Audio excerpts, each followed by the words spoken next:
ladies and gentlemen, my guest today, Raphael Johnson. Matt, did you write? You wrote for the Barnes Review. Do you still write for the Barnes Review? Yeah, I sure do. I write for the Barnes Review as well as for the American Free Press.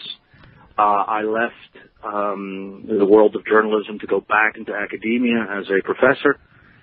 And I lasted for 4 years, and then they finally kicked me out. Not a big surprise.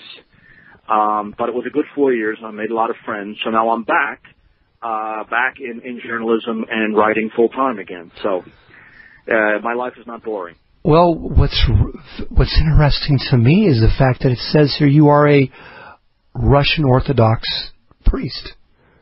Right. I was ordained 3 years ago in the old calendar Greek Orthodox Church of Milan in North Italy, and there is a bishop from Sicily in New Jersey, somebody I've known for a long time, and he had asked if I would be interested in ordination, and I said I would. Not necessarily because it's an easy thing. It's far from it, but I've been serving at the altar my whole life in one capacity or another, and so this life is it comes very natural to me. Service at the altar is very normal. I've been doing it since third grade, and so it's normal. The old calendar Greeks have nothing to do with the Patriarch of Constantinople or the Greek Church. We have rejected them as worldly and very liberal, and they are. And we have formed our own hierarchy actually in the 1920s, and that's where I derive my orders from. And we are in communion with the Russians who did not accept the Patriarch of Moscow, and these are the Russian so-called catacomb Orthodox who lived in hiding throughout the period of the Cold War. And they lived underground existence, refusing passports, refusing to work for the system. And they were hunted down by agents of the Patriarch of Moscow working with the KGB. So we all form kind of a happy family together. And I would say about right now there's about 1 million of us in the world. Were you always involved with the Russian Orthodox Church, or is this something you got involved with later on in your life? Well, I was born and raised in the Roman Catholic Church. I didn't take it too seriously because of the obvious liberalism and Judeophilism of Pope John Paul II.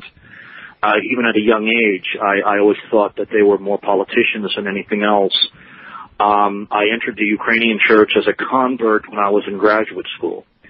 And it was simply a matter of a tremendous amount of intellectual activity in reading the history and the theology and the canons and really having to make a decision, a very difficult decision, as to where the truth was to be found. And I'm absolutely convinced that it lay in orthodoxy.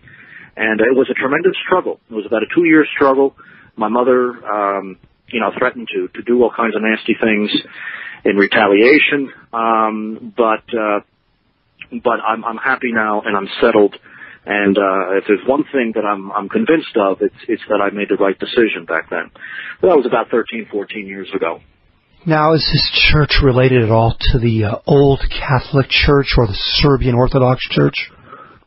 Well, those are two very different things. The old Catholics are a group of Roman Catholics, usually from Northern Europe, that broke away in 1871 after the proclamation of papal infallibility.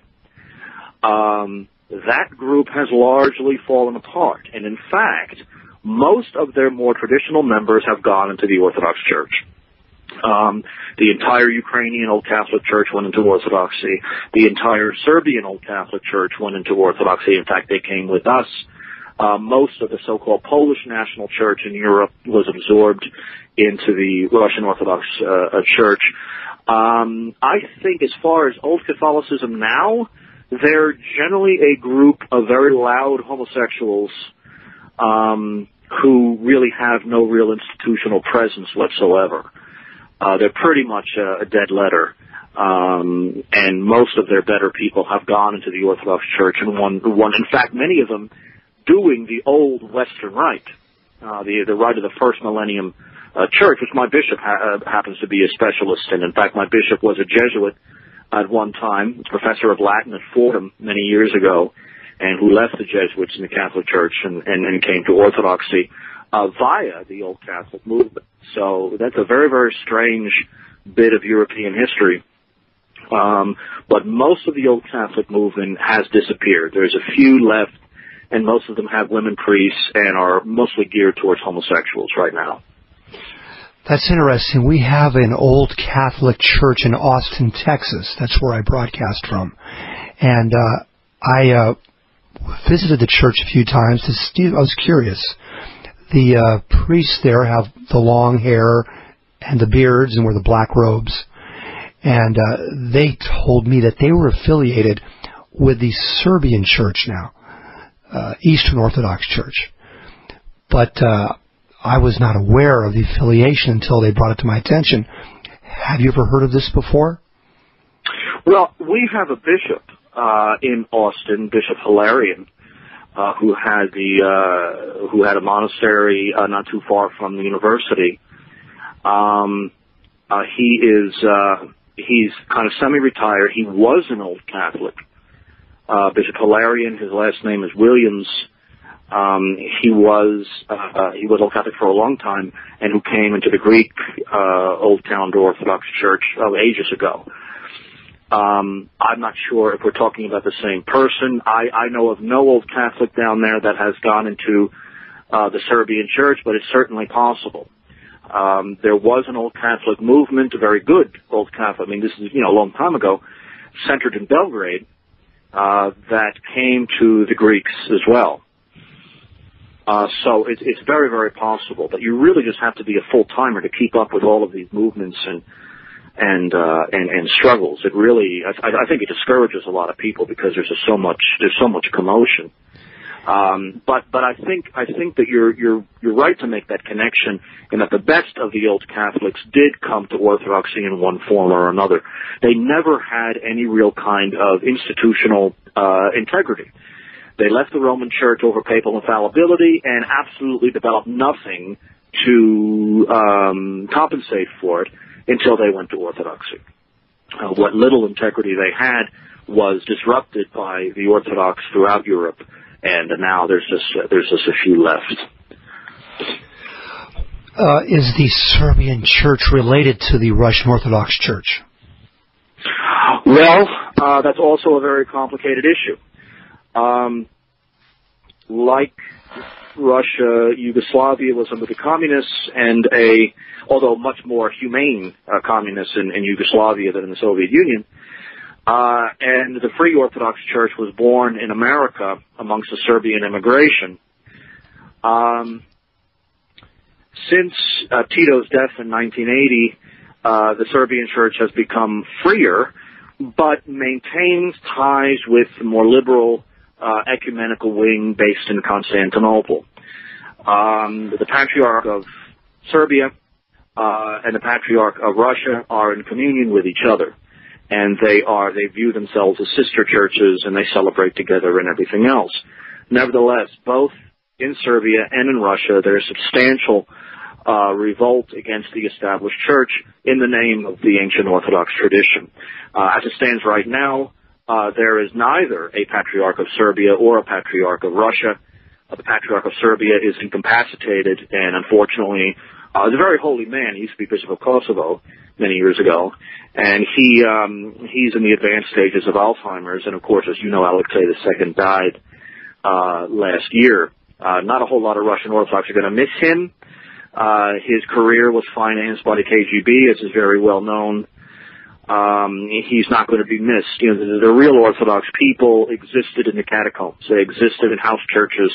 They existed underground.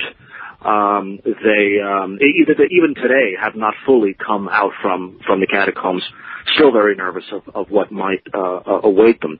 As far as Serbia is concerned, the more traditional Serbs have come under the Greek calendarists. In fact, all over the world, the anti-communist Serbs have come under the Greco-Calendarist Church of Athens. So again, it just makes things far more complicated than the average person really needs to know, but that's the nature of the world right now. I interviewed Tom Sunik. He was a Catholic at one time, and he brought to my attention that in the Eastern European countries, the Catholic Church was actually a place where political resistance could get together and discuss plans for possibly overthrowing the communist regime. Is that the case with the Orthodox Church as well? Yeah, well, I mean, there's collaboration in Orthodoxy, and there certainly was collaboration amongst the Roman Catholics, both in Hungary and in Poland. The free part of the Russian Church did a number of things after the revolution. About 1 million of them emigrated. They left the country. About half of them went via China, half of them went via Greece, and then Serbia, and then England, eventually landing in New York City, where, in fact, they still are. The other thing that they did, as I mentioned before, is that they went underground. So at any given moment, 30s, 40s, 50s, you had maybe 2 or 3 million true Orthodox peoples either outside of Russia or functioning underground. The point of the Orthodox Church under the Soviet system was to make it look like there was no persecution of religious people. That was the point of it. So the KGB brought Billy Graham over, showed him all the churches that they allowed to be open, and Billy Graham goes back to America and tells everybody that there's no persecution of religion in the Soviet Union. But that was the point of maintaining the patriarchy. That was the point of maintaining at least the outward show of Orthodoxy. But the free part, the part that refused to submit to the state, existed either in the emigration, which was really worldwide. I mean, by World War II, it was on every continent. And on the other hand, they went underground. So in that case, both of those movements did what they could to subvert the system. But, you know, given their highly compromised position, there was very little they could do except to inform Americans what they knew from firsthand experience. They had to learn how to speak English, they had to learn how to speak French, and to begin communicating with the outside world. So, yeah, in both cases, you had collaboration. In both cases, you had resistance. I will reject the idea that Catholics had nothing but resistance. There were many collaborators. There was Catholic collaborators who gave over Cardinal Minzienti in Hungary. They did the same thing with Glenn and other people in Poland. So both Catholics and Orthodox have sins, as well as many martyrs of that era. And there's thousands of Russians and Serbs who went to their deaths rather than submit to the official communist-dominated church. In these countries, the communist-dominated church, that was not taken seriously, either by the underground movement or the immigration. They were not considered a legitimate church in any way. They existed to make Stalin and Khrushchev look good, to make them look like they were not persecuting anybody, and that was their purpose.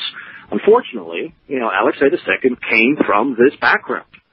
And so when the catacomb people came out from underground, they joined the dissenting groups. The Russian Orthodox groups under Valentin, under Agafangel, the Old Believers. That's where the catacomb bishops and priests and faithful went to. They still will not have anything to do with the official Orthodox Church, and that's a position that I hold as well. I've heard a lot about Vatican II. This is something that is the sticking point between Catholics today. Some Catholics have left the Church because of Vatican II. Others have remained. What happened during Vatican II? What was the schism that compelled people to leave the Church? Can you briefly tell the listeners? I was actually involved with this for a brief time when I was in grad school and I was still a Catholic. Being in Lincoln, Nebraska, I was about 2 hours from St. Mary's, Kansas, which really is the American headquarters of the Society of St. Pius X. Society of St. Pius X is probably the largest group that involuntarily split away from the Vatican after Archbishop Marcel Lefebvre had consecrated in 1988, had consecrated 4 bishops without bothering to tell the Pope about it, not trusting the Pope.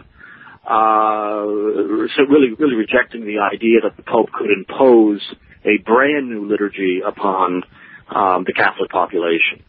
The issue concerning not so much the Second Vatican Council, but what happened after the Second Vatican Council under Pope Paul VI, the rewriting of the liturgy, of the sacramental prayers, even right down to rewriting the exorcism prayers. the Catholic interest in these often very bizarre interfaith prayer services with Jews and Muslims and everybody else. I would say worldwide there are about 3 or 4 million Catholics who have joined one sect or another, and I say sect not in a judgmental way at all, a group or another, and some who have remained independent, like Mel Gibson's parents, both of whom I know very well, really are under no bishop, really just kind of are waiting for something to happen to change things in Rome. So the first main issue is the rewriting of the liturgical services. You have a lot of people who grew up with the Latin Mass, with the old chants, with the old tradition, and now had guitars and banjos and drum sets and everything else. And I've seen things that, are so blasphemous done under the official Roman Catholic AJEs around this country, clown masses and rock and roll masses and dancing masses and ballet masses and things that really you think you make up, but we really aren't making these up. These occur, and these occur all the time. And I think it's not just the liturgy, but after the liturgy, it is a general sense of irreverence, of rewriting everything, of rewriting history, of blackening a lot of Catholic history, trying to forget about people like Francisco Franco, trying to forget about people like Ian O'Duffy, trying to forget about this very traditional, very ethnic history, and attempting to recreate the church as just another liberal denomination. The Pope, the last Pope, John Paul II, and his bishops in and out of the synagogues praising Judaism really was an affront to a lot of traditional Catholics who have dealt with Jews and dealt with their violent hostility towards Christianity, and were sickened at the Pope going in and saying that they are better than us, that they are fathers in the faith, they are elder brothers in the faith, and all this other stuff. So the problem with the Catholic right-wing dissenters is that they still maintain allegiance to the papal chair, just not the current occupant of the papal chair. They believe that the Pope is the head of the church. They believe that the Pope is infallible, except in those areas that they don't like. So they find themselves in a very bizarre position of being papalists, but vehemently opposed to the current reigning Pope. And they make reference to a older tradition really coming out of the Council of Trent that the popes have deviated from. And one of the reasons I left that movement is that they can't make any sense out of that. It's a blatant contradiction. You can't say that the Pope is the head of the church on the one hand, but then say, except when he does something that I don't like, then I'm going to leave. They have never been able to reconcile that. And that's one of the things that got me searching when I was in graduate school for another expression of Christianity that made a lot more sense. And that's actually one of the things that pushed me to orthodoxy. This is something I discuss on the air quite often, that is the hatred of Christianity that the Jews exhibit. This seems to be an ongoing theme throughout history. You can see in the Talmud and the various Jewish religious and philosophical writings. This seems to be something that is a centerpiece of their religion, their hatred of Christianity and Christ. What is the Russian Orthodox Church position on the relation of Jews and Christianity? Russia is one of the few places in the world. Now, maybe I shouldn't say that. That's an American talking. Russia is a place where you can go and denounce the Jews in public, and even liberals in Russia will applaud you. Russia and Ukraine are two places where Jews have left in large numbers to go to Israel. So only about 1 million of them left. They are viewed almost universally as being behind Marxism, and even more recently being behind the oligarch movement and essentially taking the Russian economy and shipping it abroad. That was done in the early 1990s. So it's one place where you can go and denounce the Jews. And denouncing Jews is a regular thing. It's done by mainstream politicians all over the place. Stuff that you would never hear in America or Great Britain, you hear there on a regular basis. Even your liberal Russian knows what the Jew is, knows what he has done to Russia, and what he is continuing to do. And, if you've read some of my stuff, you know that one of my big arguments, something that's made me kind of well known in certain circles, is that Russia is the front against the New World Order right now. Russia is anti-Zionist. Russia is nationalist.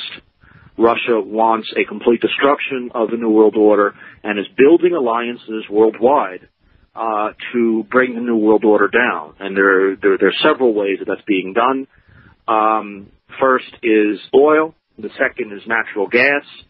And third, more specifically, the recognition of Hamas. And Putin, when he was still president, had met with Hamas after they won the elections in Palestine. And the defeat of the Israeli forces in Georgia. And the Georgian army was equipped, led, and contained Israeli troops. And when they were driven out of Ossetia and pushed back into Georgia, the Israeli government really panicked for a while. And the alliance now with Iran, Armenia, Belarus, some countries in Central Asia, Kazakhstan, and the real wild card in world politics, India. Mossad is all over India. India is the wild card right now. The Russians are leading a coalition against Western finance capitalism and Zionism that puts them right front center in the battle against the New World Order. The victory will come, but it's certainly not going to come from the U.S. It's not going to come from the West. It's going to come from this coalition that is being hatched and is actually functioning right now in Russia, in Moscow. And keep in mind that the Iranian oil bourse is open, that's trading oil in euros, and Russia is right there having representatives and building up the Iranian.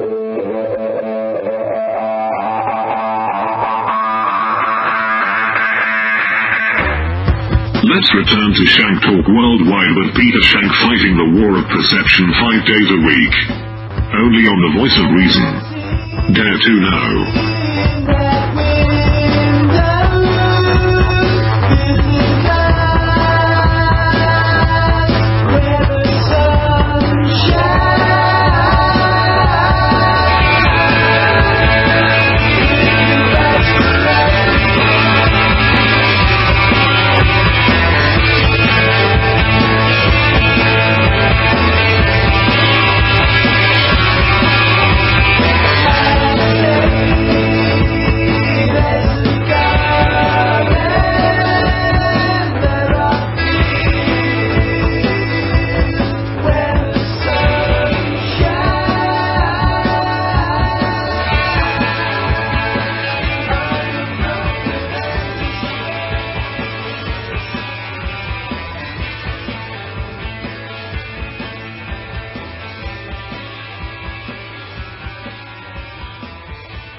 What is the Russian mafia's role in all of this? Are they at odds with the government? Are they working with the government? Well, it's a tough question. When Yeltsin was in power, the Russian mafia, which was almost entirely Jewish, ran the country.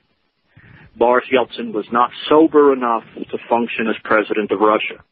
It was a blatant gangster state until Putin took over. Putin's taking over was really hailed by kind of the average Russian in the street as something new, something much better. Strength has returned. And he definitely made good on these promises. At first, the strategy was to take part of this mafia group and use them to fight the others. He really didn't have much of an option, particularly where taxes were not being collected. Military forces were really struggling for financing. It's easy to buy these guys. Putin only had few options between 2000 and 2000. Really, he took over in 1999. Between 1999 and 2001, he had few options. His point is to take mid-level guys that aren't as heinous as the upper-level guys, and set them against each other. Yeah, it's a classic strategy. And the fact is it worked. He broke the back of the Russian mafia in Russia. Outside of Russia is a different story. The other issue that Putin dealt with relative to the mafia is how do we get this money that they've taken out of, we're talking about, 75% of the economy was shipped either in liquid form, or usually in liquid form, I guess, or in actual movable capital out of the country. Israel, Great Britain, America, they financed universities, they financed journals, anything to attack. George Soros was deep into this, anything to attack Putin, anything to attack Russia and Russians. But Putin also realized that he had to figure out a way to try to coax some of this money back. And that's why he had to engage this divide and rule strategy. It's gotten him a lot of criticism, although I don't see what other option he may have had. His backing is in the security services, which means that he doesn't have to satisfy economic elites. He comes from a bureaucratic background, a police background, a military background, unlike Yeltsin, who had a completely different background, who was essentially a party hack and bureaucrat. And he was able to use the reorganization of the army and the police forces to maintain a far tighter grip over the country for the sake of self-defense, and was able to install his people in most of the regional legislatures in such a way as to root out crime and root out corruption, because it didn't take much money to buy off local policemen. It didn't take much work at all. Salaries were raised, taxes were collected for the first time in years. In 2000, were actual taxes collected, and the oil rigs started moving again, the natural gas pipelines started moving again. He ended the war in Chechnya. He became almost a divine figure in Russian life. I mean, this is something that they had been begging for years, and he remains one of the most popular politicians in the world. He has a popularity rating between 80 and 85%. And I was struck a few years ago now, I was struck by the idea that the Russian population wanted him to run for a third term as president, even if he had to violate the Constitution to do it. They didn't really care about the Constitution. They cared about strong, competent leadership.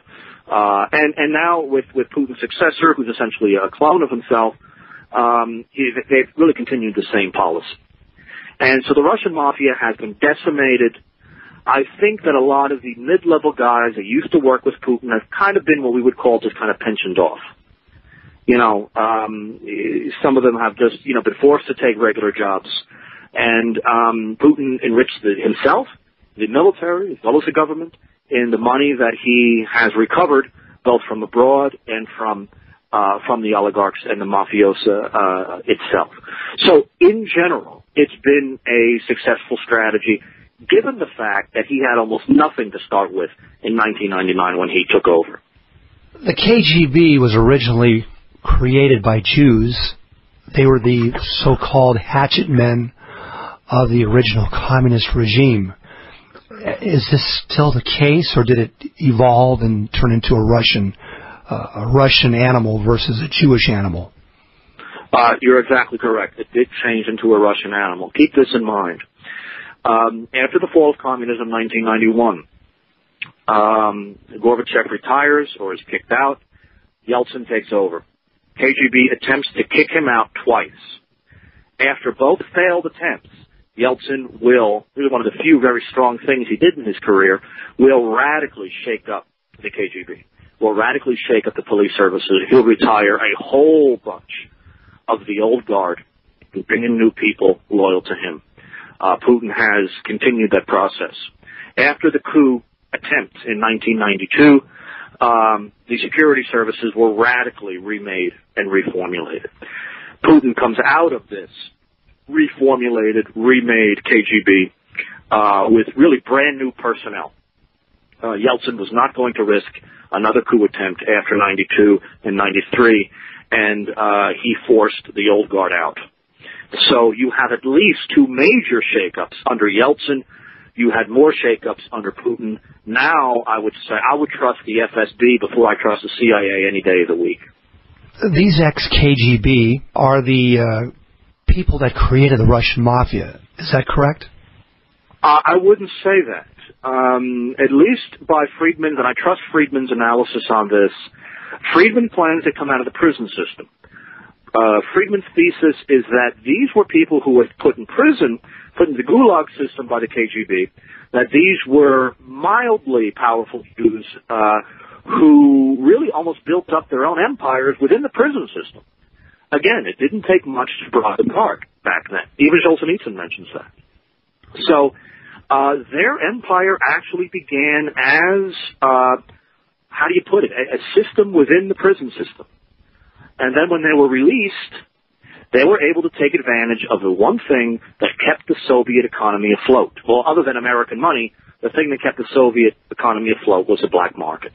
It didn't take long for the authorities to realize that they couldn't mess with the black market, because that was really the only functional element of the Soviet economy. But the black market is just that. It's underground.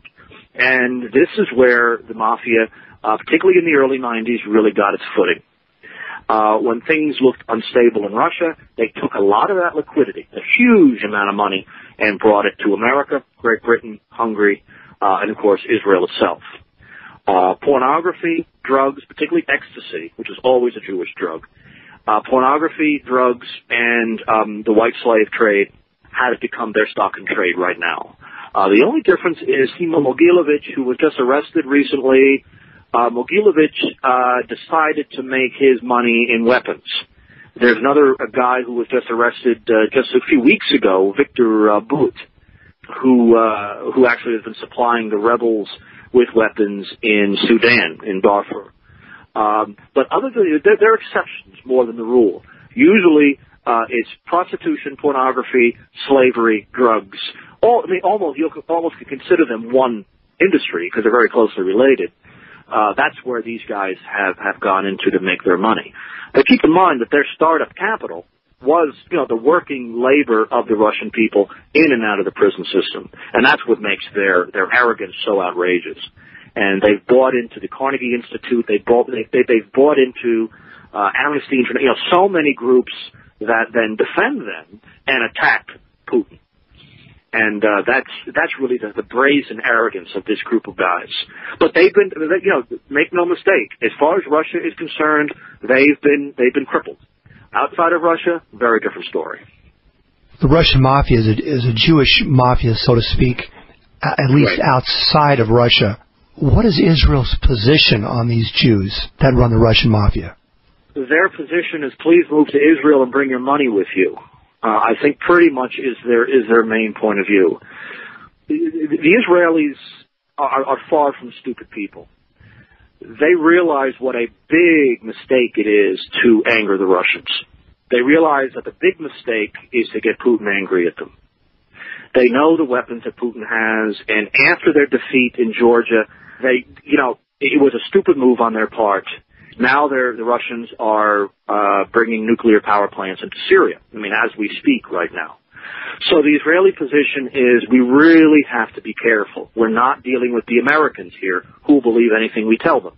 We're dealing with Russians. We're dealing with Putin. We're dealing with a very different group of people.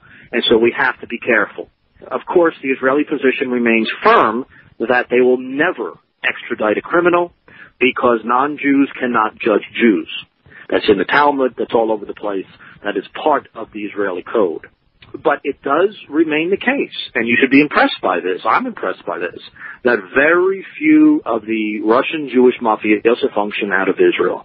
And I'm pretty sure that the Mossad says, you know what, this is not an enemy that we need right now. We hate them and everything, but it's not an enemy that we need right now. Do your dirty business somewhere else. If you get in trouble, come back here, and it's okay, but don't do your business from here, because we can't have this kind of attention.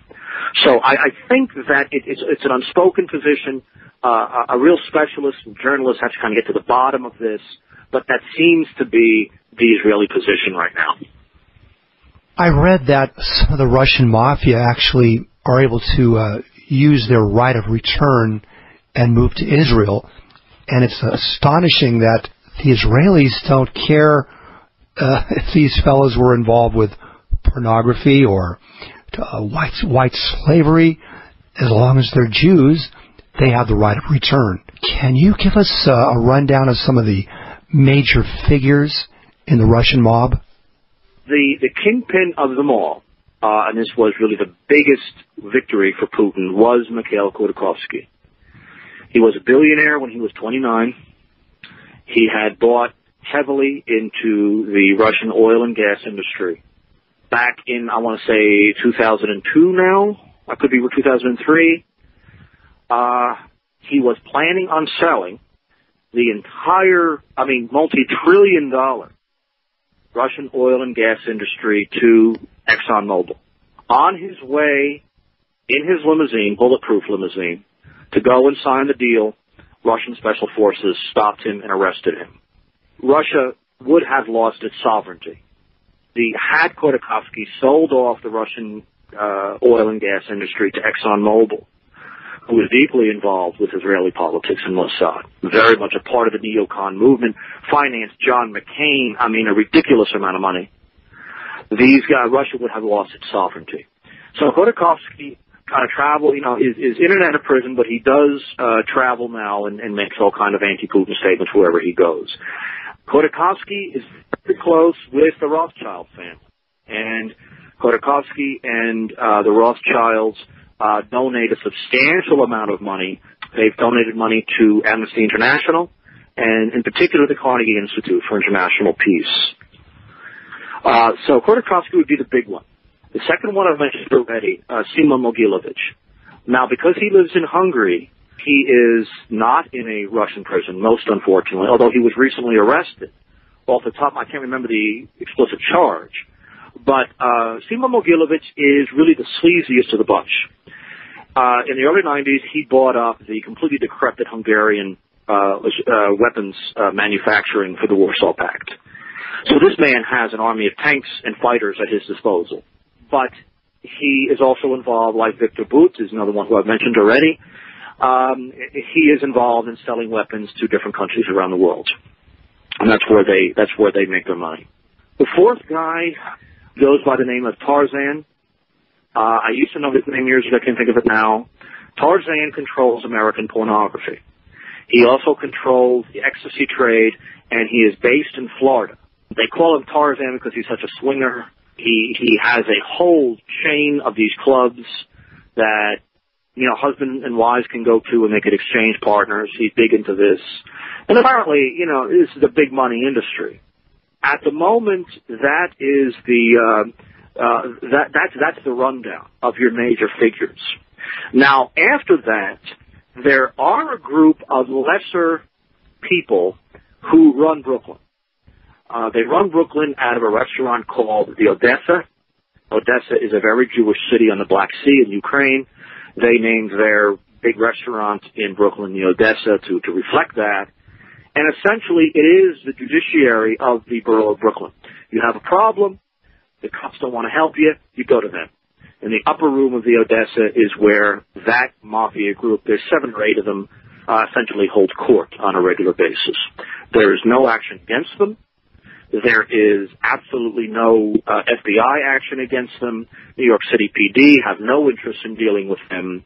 And they made their money, and I think I wrote about this ages ago, they made money in manipulating fuel prices. And what they did is that they plowed the Russian liquidity into buying a fleet of tankers.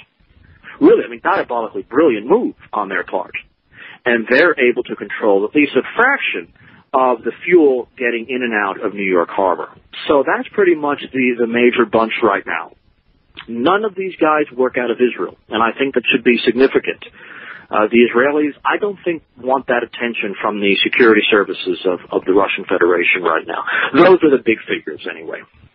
Does the Russian mafia work with the Mossad of Israel? I have never come across evidence for that, at least not recently. There's no doubt that when Khodorkovsky tried to sell off the Russian oil industry, he did it under the aegis of the Israeli government. But that was an above-board deal. It would have been disastrous for Russians, but it at the very least was legal in terms of the exchange itself. And you got to remember with these guys, they have a public presence. They endow churches, they endow synagogues, they endow universities and journals and newspapers. But they also have a disgusting seedy side where so they have really a schizophrenic identity. But in terms of their illegal activities, I have never come across hard evidence that Mossad is involved.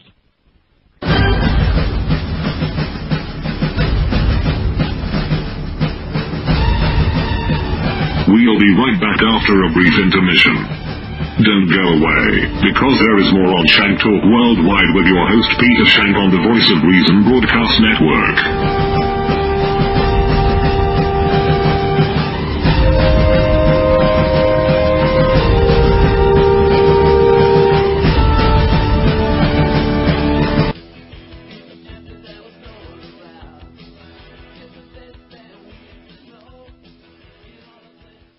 I'd like you to give us a brief rundown of the recent conflict in South Ossetia. Georgia is an immensely strategic country. It straddles the Caucasus. It straddles the overland routes between Central Asia and Europe and the Balkans. Both the Russians and the Israelis were planning substantial oil pipelines, all of which were going straight through Georgia. Georgia is one of the keys of the global economy, believe it or not. A little tiny country, in the mountains, has this tremendous strategic importance. So both the U.S. and Israeli policy was to take these ex-Soviet republics and fix elections and rig elections such that pro-American, pro-Israeli candidates would be elected. And they succeeded almost everywhere, with the exception of Belarus. You see it in Ukraine, Kyrgyzstan, they succeeded all over the place. Georgia was a huge coup for both the Americans and the Israelis. Having Saakashvili elected was a tremendous victory. Shevardnadze had been a hero in the West. Shevardnadze, however, turned on his Western supporters and sold off his shares of an American firm, Frontier Oil, sold his shares to the Russian conglomerate rather than an American conglomerate. Instantaneously, the West turned on him, overthrew him, and installed Saakashvili. Saakashvili may or may not be Jewish. It's hard to tell. There's been a lot of speculation about that. Nevertheless, there is an Israeli citizen, his name I can't remember now, who is his defense minister. Now, he is an Israeli citizen with strong ties to the IDF, to Mossad, to the Israeli arms industry. Whether he has ties with Mogilevich, I don't know, but I wouldn't be surprised if he did. Ossetia these are a separate ethnic people. They're related to the Iranians. They are they're mostly Orthodox. They look to Russia for protection. They don't trust the Georgians. They declared independence and declared themselves essentially not a republic of Russia, but very friendly and very pro-Russian, very much like the Armenians, for example. You had a similar situation in Abkhazia. Both places together have a population of like 500,000, if you put them together. The Georgian government was not going to allow this, and so last year they invaded the tiny little mountain republic of Ossetia. The Ossetians asked Moscow to intervene, and they did. Putin had the money for the first time in a long time. He definitely had the support of the population. He had a military that had won the war in Chechnya, who, since that era has been involved in rebuilding, reorganizing. It's really a brand new machine now, and this was going to be the test. He knew that, just a few years ago, the Georgian army had no more than 20,000 people using old 1970s Soviet equipment. Last fall, when they decided, last August, when they decided to invade, they had brand new American and Israeli equipment, and these forces were actually led by both Mossad and IDF operatives into the area of Ossetia. The Russians realized that this was going to be a major turning point if they were to win. Putin took a gamble and sent a large force in that made mincemeat out of the Georgian and Israeli units. You really can't call it a Georgian force. It was a Georgian force as well as an Israeli force with Israeli and American advisors, Mossad and CIA. It was really just, a tremendous Zionist military and financial operation. And the Russians won. And they won with very few casualties. The Israelis really had egg all over their faces. And their attitude changed very quickly towards how do we deal with Russia.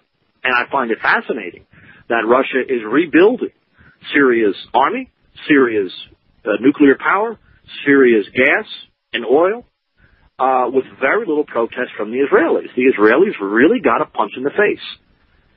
And they realized that, again, this isn't America. We can't just go in there and tell them what to do, so we've got to be good boys, at least for the time being, at least as far as Russia is concerned. So that's really the nature of it. It's really hard to overstate the strategic significance of the Caucasus, of Armenia, Azerbaijan, Georgia. These are central in Caspian Sea oil, Central Asian oil and natural gas. I mean, these have the potential of being, refining stations and transport stations of trillions of dollars of oil and natural gas every year. So this was a huge victory for Russia, and in my view, a major defeat for the New World Order, a major defeat for Zionism. What was George Soros' role in this conflict? George Soros created Shishkashvili. He created it. He financed him. He financed his political party. In fact, Soros went so far, this is a few years ago, when Shevardnadze was still around, Soros said that while you're getting your budget together and while you're getting your financial house in order, I will underwrite all your government expenses until you get everything together, which is a pretty big commitment even for a guy like him, suggesting that Soros, again, not being a stupid man by any means, Soros realized how important Georgia was to the New World Order, to Israel, to the forces really of international liberalism and Zionism, worldwide. And it's just unfortunate that most people don't know anything about this area, and yet the New World Order was obsessed with this area for a while. I always had the impression that George Bush had this concept that the oil of Central Asia can save the American economy if brought into American hands. And he was willing to go full out to maintain that, and he failed. And he failed because the Israelis failed. George Soros essentially created the infrastructure in Ukraine, in Georgia, in Central Asia for pro-New World Order candidates and parties and movements to function. He did the same thing in Yugoslavia. That's really his mission from a political point of view. So, but in Georgia, I would say that he actually created that movement. He created Shishkashvili and, bought the computers and the fax machines and the cell phones and the suits and everything else that these guys needed to put together a real American-style campaign and win this election. We hear a lot about the New World Order, and yet most people are confused as to what the New World Order really is. What is your take on the New World Order, and what is the end game of the New World Order, in your opinion? Actually, the last part of your question is the most operable. The end game of the New World Order is a single global market without national borders, without any differences, continentally, nationally, any other way, in currency, in regulation, in labor law. It is the creation of a single global market in labor, natural resources, production, that will be in the hands, ultimately, of a handful of powerful investors and financiers. So it is primarily, in my opinion, an economic movement. This is the last stage of capitalism. Other than going off to Mars, there's no further expansion than bringing the entire globe under the control, really, of a handful of currency speculators, which really, what the situation is. So if that's the end game, the goal then is to eliminate everything that stands in the way. That would be nationalism. That would be nationalism in terms of ethnicity, of race, of religion, which have to be blackened. Those things have to be attacked. They have to be assaulted in every conceivable way, intellectually, on street level, in the halls of government, anything that would stand in the way of the full integration of the globe. The full integration of the globe would mean starvation wages, because there's 6 billion people competing now for work. It would be essentially treating the globe as one big colony. You got to remember, me and you have no concept of what it's like to be a Rockefeller or to be Soros. I don't believe that they see the world like a normal person does. I believe that they see the world solely as an arena where they can move in and exploit and do whatever it takes. You know, at this stage, they have the money. The money isn't the issue. George Soros can retire now and live a very happy life and never have to worry about working again. It's more than that. Although this is an economic movement, ultimately it's about power and control over people. The complete dehumanization of the man in the street, the complete dehumanization and assault on any institution that stands in the way of the lonely individual versus this huge corporate conglomerate. So the family is in trouble, religion's in trouble, ethnicity is in trouble, localism is in trouble. Anything that stands in the way is going to be wiped away. And economics, you know, by the way things are going to be completely computerized. You know, everything is going to move at a tremendous speed. The average person will be completely powerless against it, and even clueless as to how it works. It is everything that, you know, our ancestors thought was evil, although now in a global, fairly compact movement. It does not have institutional form. The closest it has to institutional form are groups like the Bilderbergs, Trilaterals, these institutions. They seem to like the idea of functioning informally, of getting together, drinking, you know, for a weekend and talking about world policy, then going back home and then implementing it. I even wonder if there's a deliberate shying away from this kind of institutional movement. You know, there is no institutional world government. And I wonder if they really don't like the idea of creating a target like that.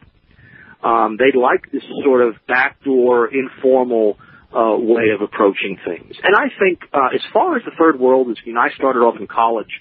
I thought I was going to be a specialist in the third world. It didn't really turn out that way, but I liked it for a while. And back then, I remember thinking that the number one weapon that these guys have at their disposal is credit. If you want to borrow money, you want to finance projects, you want to pay your workers, you've got to play along. If you don't play along, you're going to get cut off. And if you get cut off, you're not going to last in power very long. So, to sum it up, the New World Order is an economic movement. It's a movement for the full integration of the globe, full integration of peoples and movements and thoughts and religions at every conceivable level, with the idea of creating one labor market, one productive market, one arena for the exploitation of natural resources, both human and non-human, for the sake of complete ultimate control and power for power's sake. Some people believe there are some spiritual and religious goals at hand here as well, with the revelations in the Bible. And of course, the Jews talk about tikkun olam, which is right. Rebuilding the world in their image, so to speak. Do you concur with that? Do you see a religious or spiritual end game here at work? Oh, I do. And your reference to the fixing or the recreation of the world and in some of the work that Michael Hoffman has done, I concur with 100%. But I understand the spiritual side, or the pseudo-spiritual side to this, to be a superstructure. The structure is economic. Ultimately, it's the worship of money and power.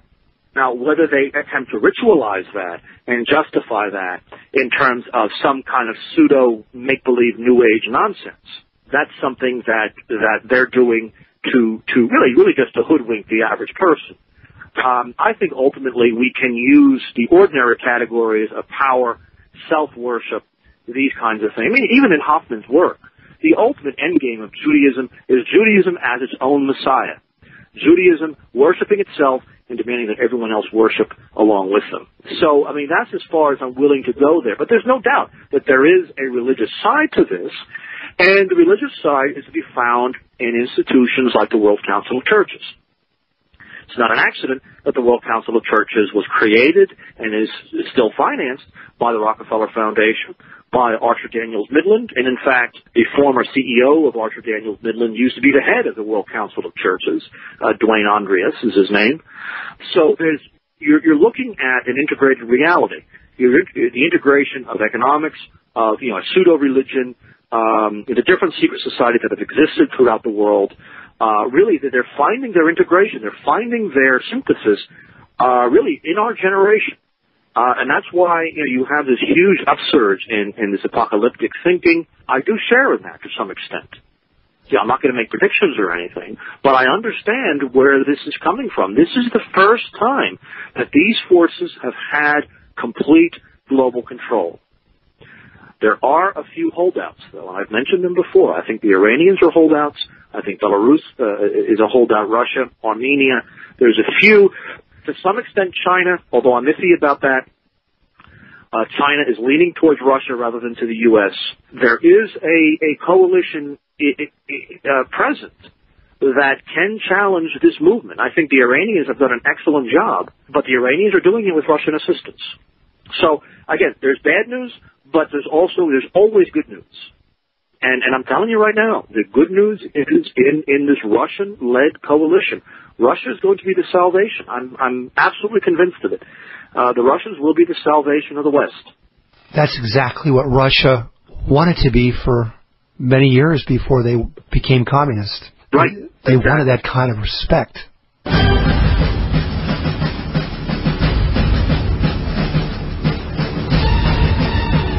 We'll be right back after a brief intermission. Don't go away, because there is more on Schaenk Talk Worldwide with your host Peter Schaenk on the Voice of Reason Broadcast Network.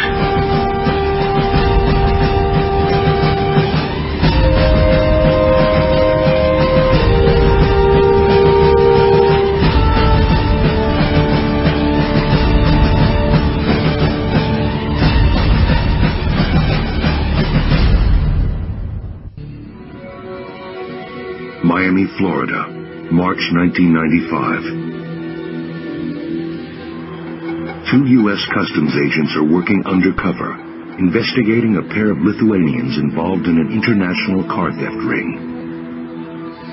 To bolster their criminal credibility, the agents say they have contacts with Colombian drug traffickers. Suddenly, the investigation takes a surprising turn. One of the gentlemen posed a question to our undercover agent, and that was, would you be interested in purchasing weapons? And our agent, doing what he was supposed to do, said, absolutely, let's talk about it. The agents soon discover that their suspects, Alexander Darachev and Alexander Pogrebetsky, are anything but low-rent gun runners. They have an entire military arsenal for sale. And so begins a new game, a dangerous sting that will eventually expose the shocking reach of the world's most dynamic underworld, the Red Mafia.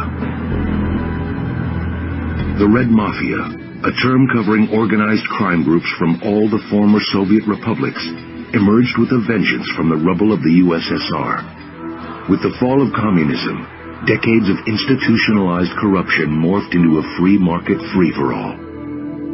The bones of a bankrupt state were there to be picked over, and a rapacious new gangster class rapidly arose. Criminal millionaires minted overnight. Their power, and the speed with which they seized it, was staggering. By the mid-1990s, there were more than 6,000 crime groups operating in the former Soviet Union. In Russia, an estimated 80% of all businesses were paying protection money, and the mob controlled most of the country's banks.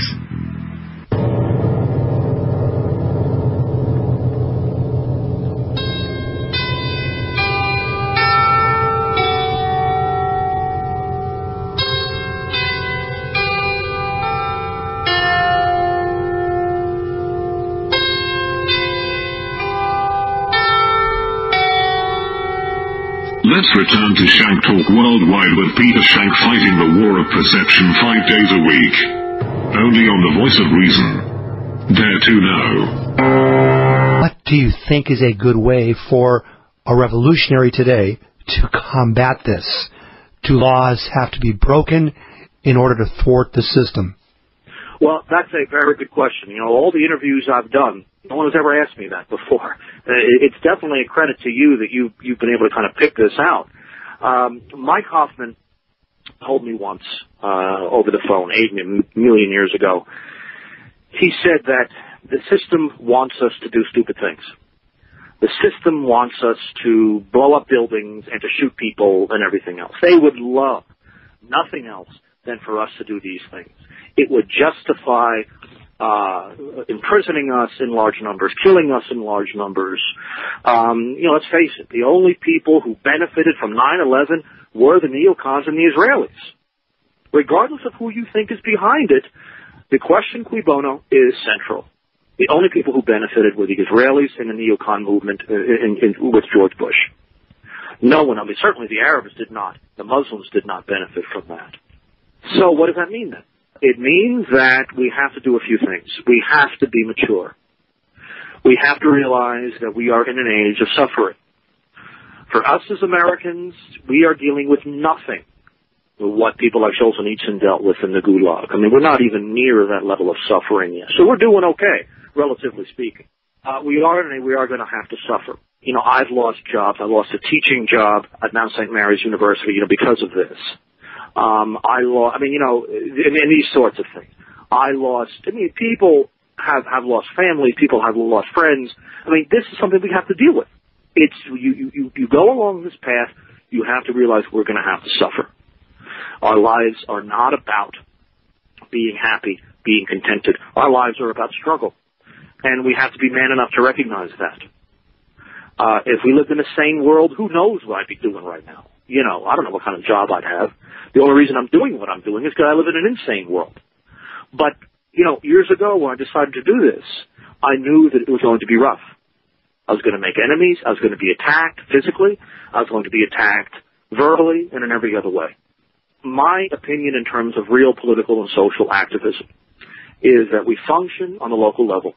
We function maturely and intelligently. We build intelligent coalitions, that we be completely agreeable to people. We treat people as brothers. Even if we don't agree with them, we give the best possible impression as to what sort of people we are. Writing is important. The web has been invaluable to us. I think we should avoid public demonstration.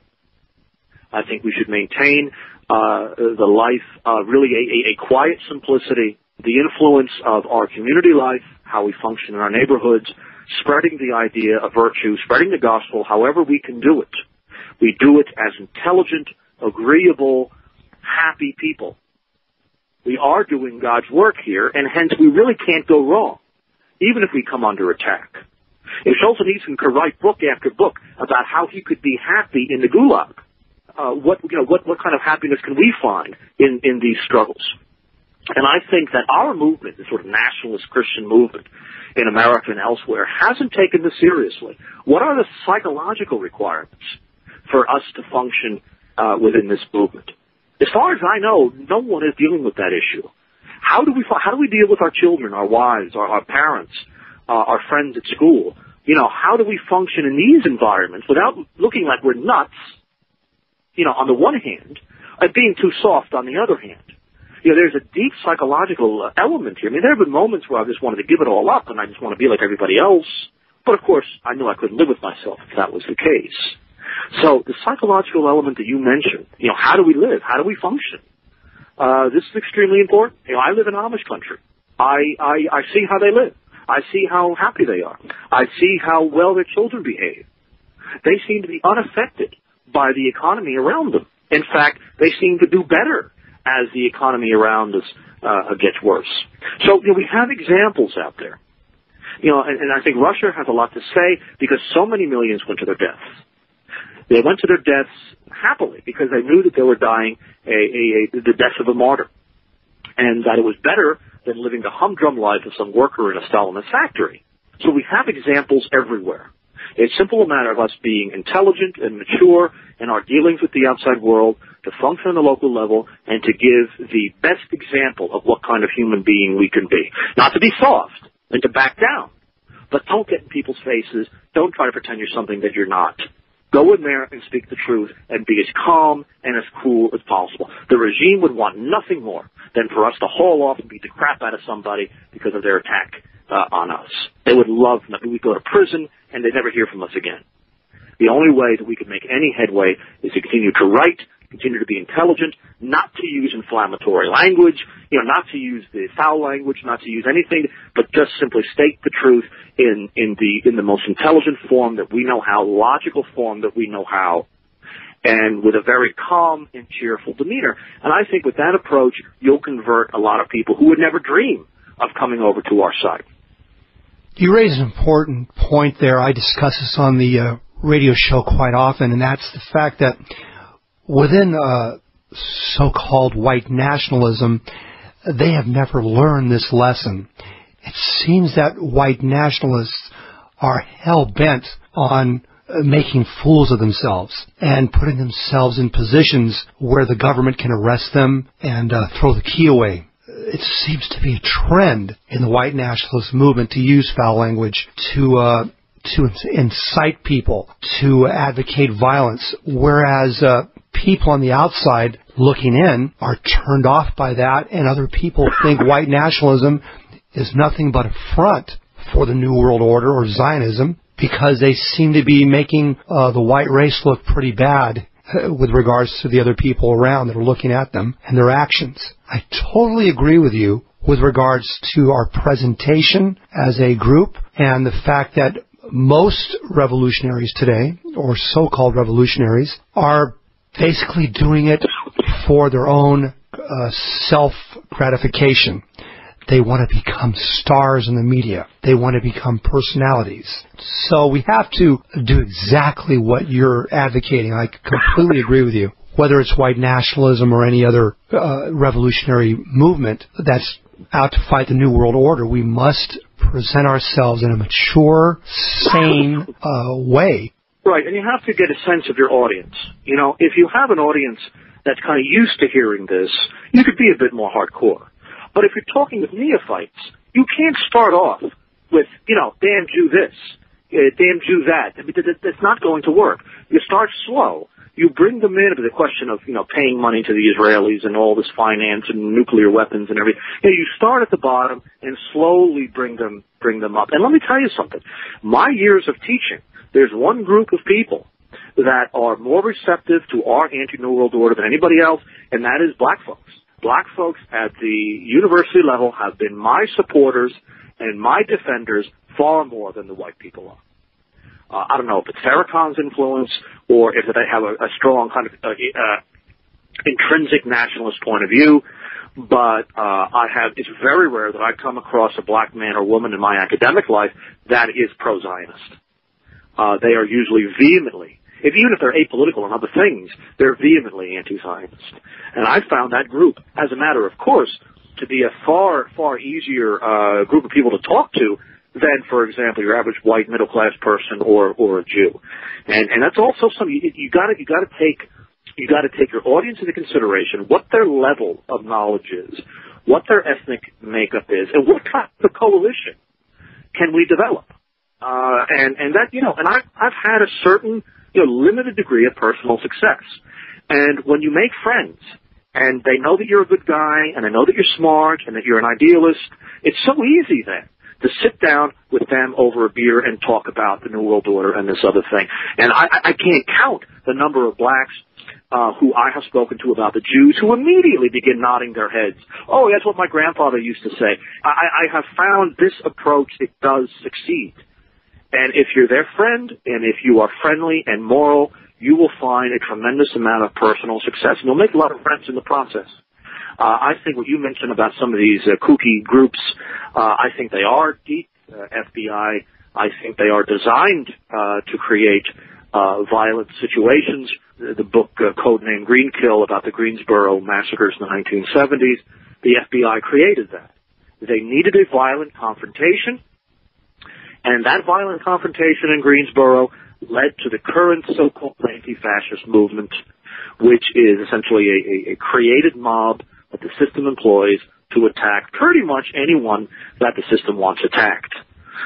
These acts of violence, they catalyze our opposition, they mobilize our opposition, and that's why the FBI was behind the Greensboro shootings.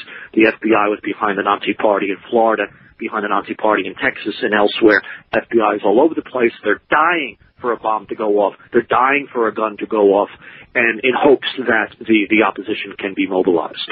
And I know that right now, you've heard this probably yourself, that there are a lot of people speculating, is the regime going to kill Obama? with the understanding that it will mobilize an army against the middle class in America. Frankly, I was not upset when Obama won. John McCain is mentally ill. John McCain was going to go to war with Russia and Belarus and elsewhere. But what is the system going to do with Obama? And I know there's been a lot of speculation on that. And if he is gunned down, there's no doubt in my mind that the system is 100% behind it. And violence, the system feeds off of it. It's the engine to this system is violence and terror. Without terror, there would be no Israel right now. Israel needs Arabs lobbing grenades into the country. They need to do this because in a constant state of war, they're mobilized. They're not fighting each other. They're fighting outsiders. They're a mobilized entity that can now take advantage of American money. They could point to these so-called acts of terror and receive more assistance from the U.S. and they're justified in their own eyes with their own retribution and their tactics. The system feeds off of violence. I really believe that Obama is more valuable to the system dead than alive. I sincerely believe they're going to try to assassinate Obama. They're going to hang it on a white group, on some white nationalist or a so-called Nazi group, and then that's when the screws come down. That's when they put the clamps on us. And this is we live in a very precarious age. It's very, very dangerous. We should be praying at night that Obama is not assassinated, because if he's assassinated, the end is very near. I agree. That will be the end of legal dissent. And I'm really wondering if that's what the whole Obama phenomenon, the saturation media coverage. Back in 92, when Clinton was elected, they didn't have this media coverage. This sort of saturation media coverage is building something up. They're building something up to tear it down. I hope to God it doesn't happen. I agree with you 100%. I really don't want to be proven right here. I just can't help but feel that I'm being fattened up for the kill.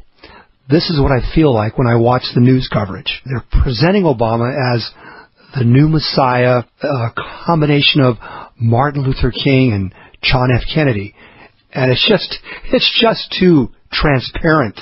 It's too obvious. We are being set up for something, in my opinion. Well, I think that opinion is shared by a lot of people. You said it yourself. I mean, Messiah. They're using that word. This is open worship here. And I'm really wondering, are they building something up for the sake of tearing it down? And then dissent can be crushed. It would be so easy to pin it on some nutty group out in Wyoming, that has 4 members. I mean, it was so easy to do that. And the situation with Bill White down in Maryland, where he was condemned for this idea of advocating Obama's assassination. And, nationalists from all over the country were saying, damn it, that's exactly what they want you to say. They want some nut, talking like that. That's the whole point of having these groups legal in the first place, is to create that climate that the opposition can always be mobilized and ready for action. And that's why the system feeds on violence. And what you say about Obama, it was the same for Martin Luther King. He was far more valuable dead than alive. Say the same for JFK. The same for RFK, for that matter. These guys can become legends only after they're dead.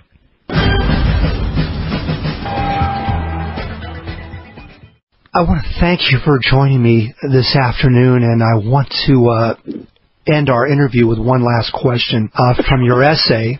Quote, "It is not institutions that make citizens good. It is the combination of strong culture, religion, and morals that does this. The Constitution has been overthrown precisely because American citizens permitted this to happen. The Transcendentalist movement used religion and morality to instill guilt in the public during the 19th century for leftist political ends. We see these same things taking place now in contemporary churches, only the vector is seemingly from a politically right-wing stance. Though the ends seem to be the same, what can be done on the religious battleground in America to turn the tide?" The primary concern for all of us who are involved in religious movements and politics is truth. not our opinions, and not our personal agendas, whether they be emotional or financial or political. My favorite topic of reading right now are the Old Testament prophets. The Old Testament prophets, Isaiah, Jeremiah, Hosea, etc., are in the exact same position back then that we are right now. They are dealing with a corrupt establishment. They're dealing with a religious establishment that does nothing but sycophantically praise the system, so-called temple prophets. And these guys were all alone. These guys were all alone, and yet God gave them the command to go right into the throne. Isaiah, being an aristocrat, right into the throne room and get right into the face of the king and call him, essentially a scumbag. And they did it. They all got in trouble. They all were in big trouble. Even Christ makes reference to that. But it didn't, numbers didn't make any difference. And, as far as these prophets are concerned, their concern was truth. Whether it be ritual truth, the proper rites and rituals, or the political movement of what Israel was supposed to be as a people of God, all these other things. That's all they cared about. The temple prophets, no one even knows who they are anymore, and yet these single figures like Jeremiah or Ezekiel, they're still being remembered and read every single day. So it's not about numbers, it's about truth. And I always hesitate to use the word fanatic, but all of us who have been involved in street-level political stuff know that the real definition of a fanatic is the only guy that gets anything done. Because that's really what a fanatic is. A fanatic is somebody like Isaiah, somebody like Jeremiah, who is going to put their entire world on the line for their truth, for the truth that God had given them, and the way that they presented it. And as it turns out, they won. I mean, they're the ones who are read today. They're the ones who are venerated today. So, that's not the most political thing I could say, but, and in the Orthodox world, those that want to maintain the old traditions and the old way of life, there's not that many of us. And yet, in the Old Testament, when Israel was long since corrupt, they were worshiping Baal right in the temple. And you can't get any more abominable than that. Prophets, a handful here or there, are the only people that kept the ancient tradition alive. And what did they have? They had courage. They had a certain degree of eloquence, whether it be in writing or verbally. And they had an absolute fanatical understanding that they alone had the truth. And these guys were individuals, and they won against a huge corrupt establishment. So numbers don't matter. I mean, if the Jewish problem has taught us anything, it's that numbers never matter. It's cohesion, it's truth, it's fanaticism. Because a fanatic is always the guy that you could count on to get something done when everyone else goes home because they're scared. The fanatic is the only one that stays around and is willing to fight no matter what happens to him. Without fanatics, we got nothing. But fanaticism can't be blind. It's got to be based on the truth. And for us in the Orthodox world, that truth is on the ancient tradition, the ancient canons, the ancient synods, and the Scripture itself. Scriptures were put together by the ancient synod and rendered canonical that way. That's the touchstone. Without that, we have nothing. We have nothing but our personal opinions, and frankly, no matter how intelligent we are, I don't care about our opinions. They might be smart, they might not be. The point is truth is the only, even if there's only a handful of us, numbers never mean anything.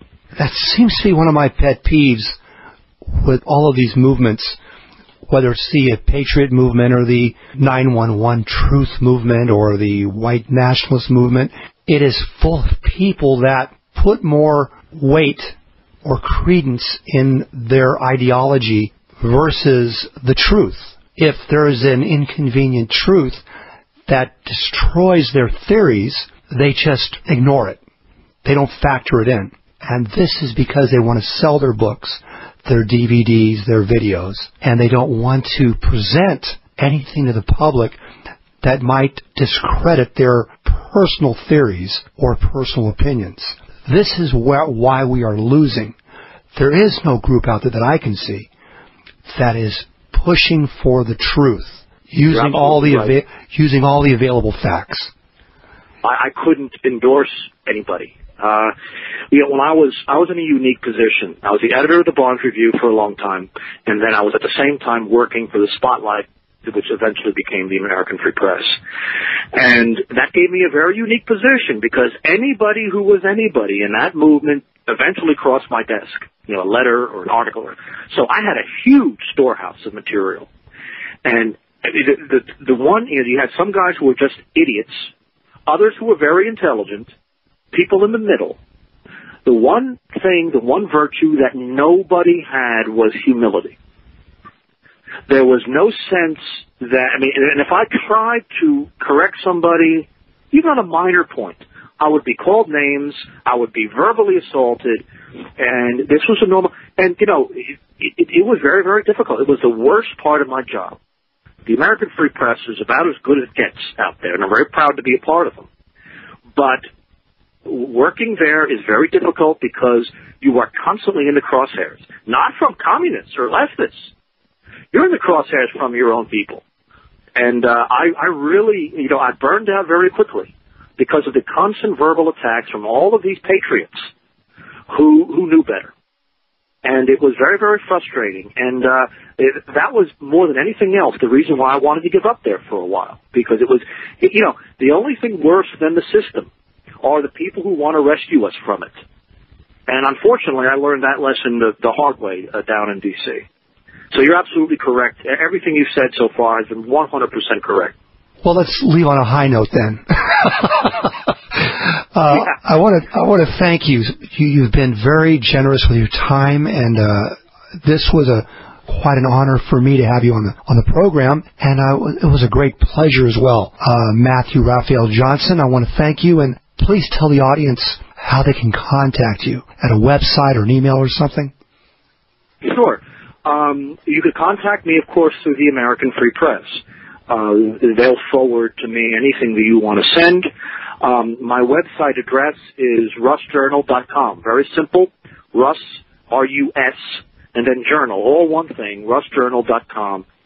Thank you, sir. And once again, Raphael Johnson, thank you for appearing on The War of Perception with Peter Schaenk on the Voice of Reason Broadcast Network.